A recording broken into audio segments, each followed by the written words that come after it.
देश के कई बैंकों ने बैंकिंग फ्रॉड से सावधान रहने की दी सलाह। किस प्रकार फ्रॉडस्टर करते हैं बैंकिंग फ्रॉड, बैंकिंग फ्रॉड से कैसे रहे सावधान, साइबर क्राइम को कहां करे रिपोर्ट, जाने बैंकिंग फ्रॉड से जुड़े सभी जानकारियां। नमस्कार, मैं हूं वैष्णवी और आप देख रहे हैं रूबरू बिहार। हाल के दिनों में डिजिटल बैंकिंग की तरफ लोगों का रुझान खूब बढ़ा है। डिजिटल इंडिया स्कीम भी एक अहम फैक्टर रहा है भारत को डिजिटल बैंकिंग की ओर तेजी से डेवलप करने में। डिजिटल बैंकिंग आज आम जन के जीवन का एक जरूरी हिस्सा बन चुका है। डिजिटल बैंकिंग के माध्यम से पेमेंट करना बड़ा ही सरल होता है, तो साथ ही इसने पैसों के लेन देन को भी बेहद ही आसान बना दिया है। यही वजह है कि डिजिटल बैंकिंग लोगों को अपनी ओर आसानी से खींचने में सफल रहा है। लेकिन जैसे जैसे डिजिटल बैंकिंग के इस्तेमाल में इजाफा हो रहा है, वैसे वैसे बैंक से जुड़े डिजिटल फ्रॉड में भी इजाफा देखने को मिल रहा है। बैंक से जुड़े फ्रॉड के मामले को देखते हुए देश के कई बड़े बैंकों ने अपने ग्राहकों को सचेत किया है और सोशल मीडिया के थ्रू हो रहे बैंकिंग फ्रॉड से सावधान रहने को कहा है।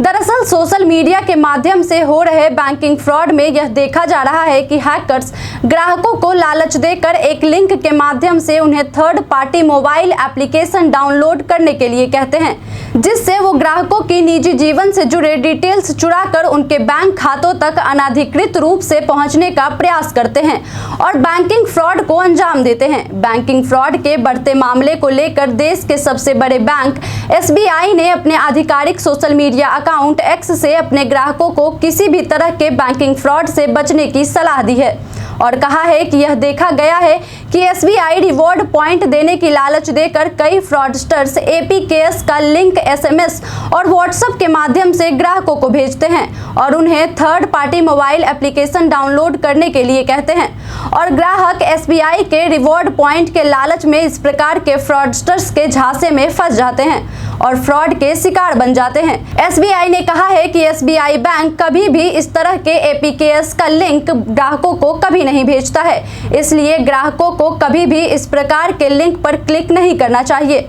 और खुद को बैंकिंग फ्रॉड से अपने आप को सुरक्षित रखना चाहिए। स्टेट बैंक के अलावा भी देश के कई और भी टॉप बैंकों ने ग्राहकों को बैंकिंग फ्रॉड से बचने की सलाह दी है और ग्राहकों को किसी भी फ्रॉड से सावधान रहने को कहा है।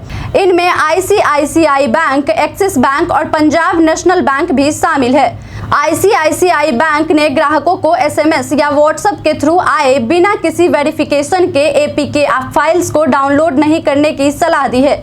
साथ ही ICICI बैंक ने ग्राहकों को सचेत करते हुए इसकी भी जानकारी दी है कि ICICI बैंक कभी भी किसी भी ग्राहक को KYC अपडेट करने के लिए कोई भी ऐप डाउनलोड करने के लिए नहीं कहता है। इसके साथ ही ICICI बैंक ने न ही कभी किसी से अपना पर्सनल इंफॉर्मेशन और न ही बैंकिंग की कोई भी फाइनेंशियल जानकारी किसी से भी शेयर करने को कहता है। तो वहीं प्राइवेट सेक्टर के प्रमुख बैंक एक्सिस बैंक ने भी ग्राहकों को बैंकिंग फ्रॉड से आगाह करते हुए कहा है कि ग्राहक अपने आप को किसी भी प्रकार के निवेश व टास्क बेस्ड फ्रॉड से सुरक्षित रखें। बैंक ने ग्राहकों को अपनी निजी और फाइनेंशियल जानकारी को किसी भी ऑनलाइन प्लेटफॉर्म पर साझा करने से मना किया है।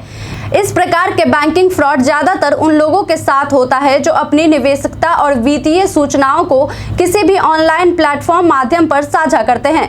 इसके अलावा PNB ने भी अपने ग्राहकों को बैंकिंग ऑनलाइन फ्रॉड से अपने आप को सुरक्षित रखने की सलाह दी है और अपने ग्राहकों को फेक वेब लिंक के जाल में फंसने से सचेत रहने को कहा है और किसी भी अनवेरिफाइड लिंक पर क्लिक नहीं करने की सलाह दी है।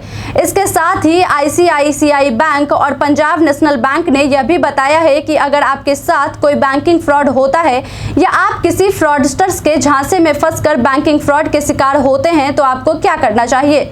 किसी भी प्रकार के साइबर क्राइम को रिपोर्ट करने के लिए आप cybercrime.gov.in पर विजिट करके रिपोर्ट कर सकते हैं। इसके अलावा नेशनल क्राइम हेल्पलाइन नंबर 1930 पर कॉल करके साइबर क्राइम को रिपोर्ट किया जा सकता है। ऐसी ही और जानकारियों के लिए बने रहें रूबरू बिहार के साथ।